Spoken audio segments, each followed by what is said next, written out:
A partir de una expresión de la diputada Hortensia, hay aquí algunos puntos de vista diferentes. Yo pensé que esta discusión ya había terminado. Creí que la había terminado Montesquieu, pero finalmente Montesquieu no vino. Lo invité, pero no vino. Entonces seguimos discutiendo si los representantes populares que están funcionando en un órgano legislativo son o no son gobierno, aunque sean oposición. La oposición también gobierna, si forma parte de los poderes de la Unión.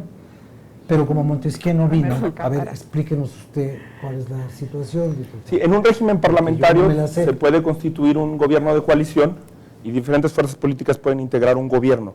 Un gobierno es el que tiene una expresión en ministerios o secretarías, como se denomina en México, en toda una parte, y es el ejecutivo. Nunca se le denomina gobierno al Poder Judicial, nadie dice en esos temas. Nosotros tenemos muy claro que somos oposición, creo que esa es una diferencia con otras fuerzas políticas. Nosotros no aspiramos al cogobierno. Desde la oposición puedes tener una posición constructiva y puedes tener una posición de avanzada, no estar nada más en la crítica. Nosotros hemos dicho que somos una oposición del cómo sí, no del cómo no. Eso es distinto a compartir gobierno, porque cuando se comparte gobierno, se comparten carteras y responsabilidades. Yo creo que aquí, en el tema de educación, nosotros tenemos una visión distinta a la del gobierno, la hemos expresado. Yo no creo que sea diferente que por un voto popular no pueda haber revocación de mandato, hay países que lo tienen, y además de aclarar, el secretario Nuño no fue electo por voto popular, debería haber un mecanismo público de evaluación de su trabajo y del de los jefes que tiene el sector educativo. No es cierto que la evaluación esté tocando a todos los maestros. Yo daba un ejemplo concreto y lo digo aquí, el delegado de la Secretaría de Educación en Zacatecas que fue nombrado hace un par de semanas como nuevo delegado. Es un maestro comisionado que nunca ha estado frente al grupo, que nunca se ha sometido a una evaluación y que acaba de ser nombrado delegado de la Secretaría de Educación en un estado. La inmensa mayoría de los mandos medios de la Secretaría de Educación tienen ese perfil. Y la evaluación está atacando solamente a los maestros que están frente al grupo, que van a hacer su trabajo y que tienen una posición política distinta. Eso es lo que nosotros criticamos del espíritu de la reforma.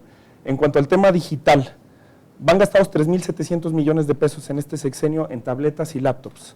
No hay una sola evaluación, ni la OCDE que lo ha estudiado el caso, ni la UNESCO que ha estudiado el caso, ni la Auditoría Superior de la Federación que dice que una de cada 4 tabletas no sirvió y tuvo que ser reparada por un costo casi igual al de su costo original que tuvieron que sufragar los padres de familia. No hay ninguna sola evaluación que diga que ese programa está ayudando a la calidad educativa, ninguna. Y aún así el programa persiste, tiene 1.600 millones de pesos para este año. Creo que el gobierno conduce el tema de la reforma educativa por un lugar que no está abonando a la calidad educativa. Nosotros sí queremos que la educación cambie, que haya un método de evaluación, pero ahí es donde diferimos.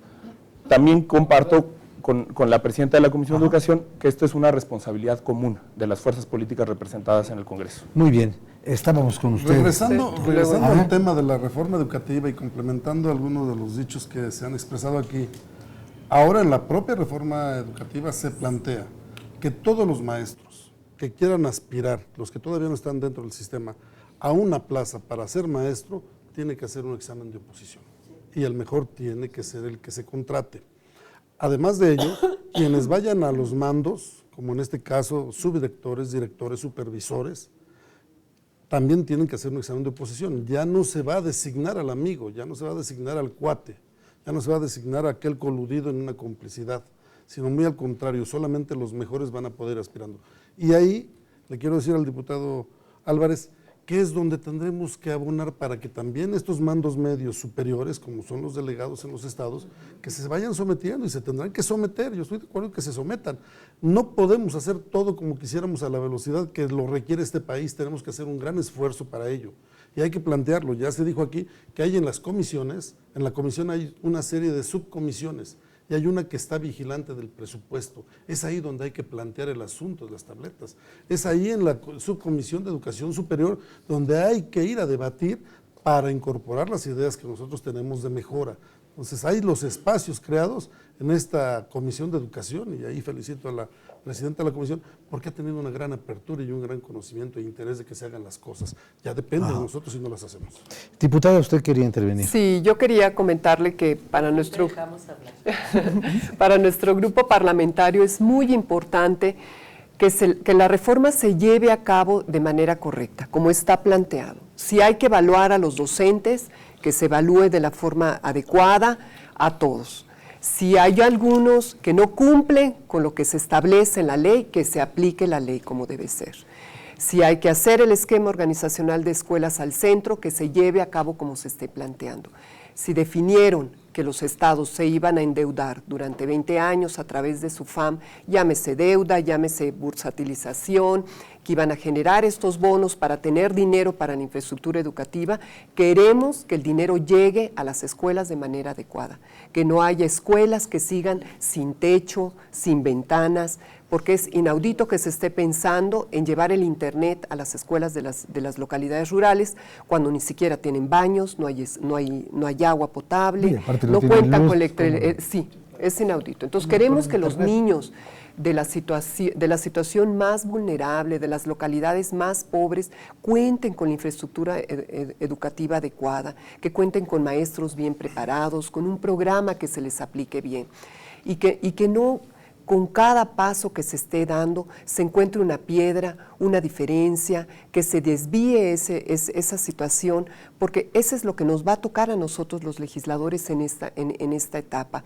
el vigilar, el ver que se estén aplicando bien los recursos y que realmente se cumpla lo que debe hacerse en tiempo y forma, ¿no? Porque de repente comenzamos el camino por una dirección y se desvirtúa por allá, hay otro, el secretario cambia de parecer. Entonces, en este caso, esa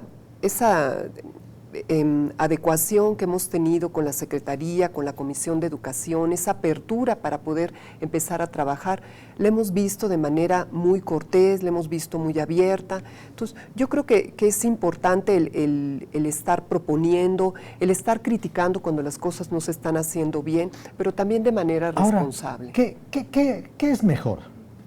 ¿Empezar las cosas y corregir lo que se está haciendo en un intento de avance o dejar las cosas como están porque es muy difícil hacerlas?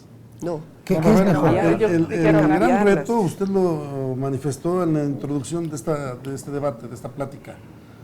Tenemos un pie en el rezago de nuestro país allá en las comunidades lejanas donde no hay escuelas de tiempo completo, en donde en una escuela con un aula tenemos ahí tercero, cuarto y quinto, sexto, a veces en 2 aulas toda la escuela primaria, y tenemos las grandes escuelas en las concentraciones urbanas, en donde ya hay todos los avances tecnológicos y que en muchos de los casos estamos a nivel de y que tampoco tienen una gran calidad, ¿no? Las buenas. La educación superior en México es buena, ¿eh?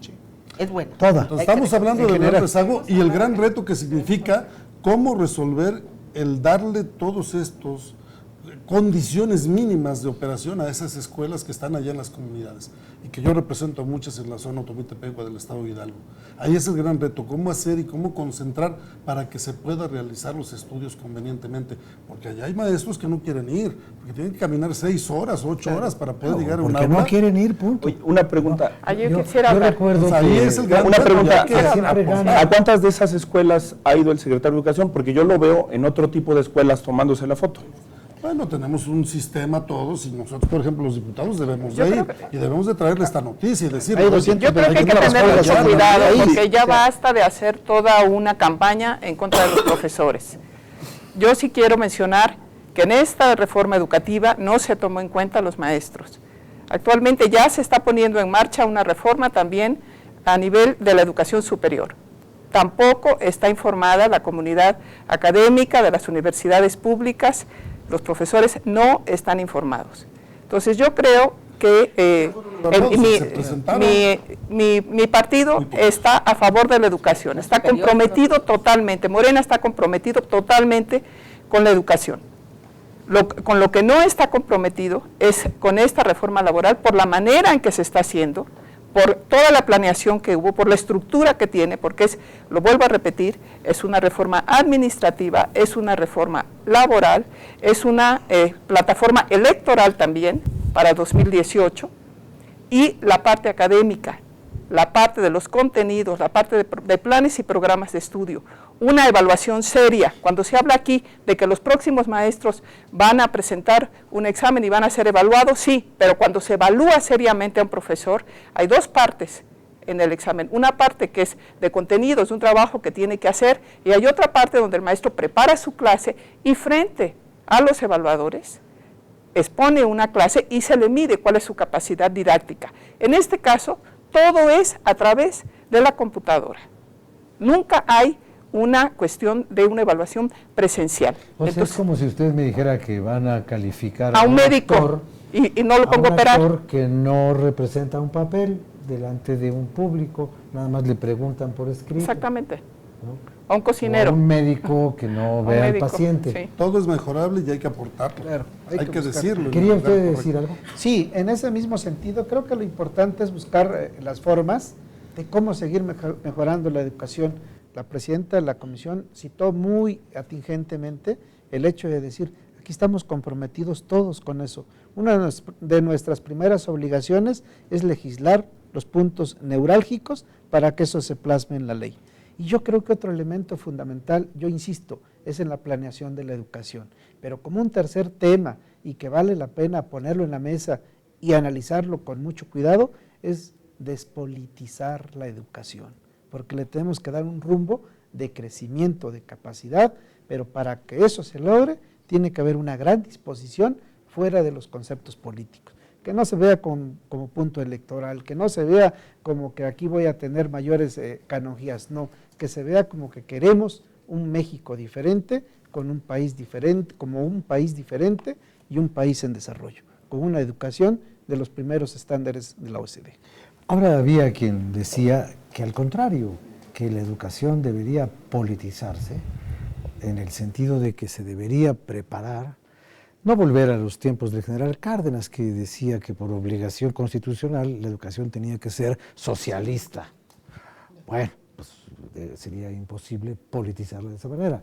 Hoy la educación tiene que ser laica y políticamente laica también. Obligatoria, ¿no? gratuita. Obligatoria, gratuita y de calidad, que eso es lo más importante. Y esa calidad es lo que todavía, desde mi punto de vista, no puede responder a una definición uniforme.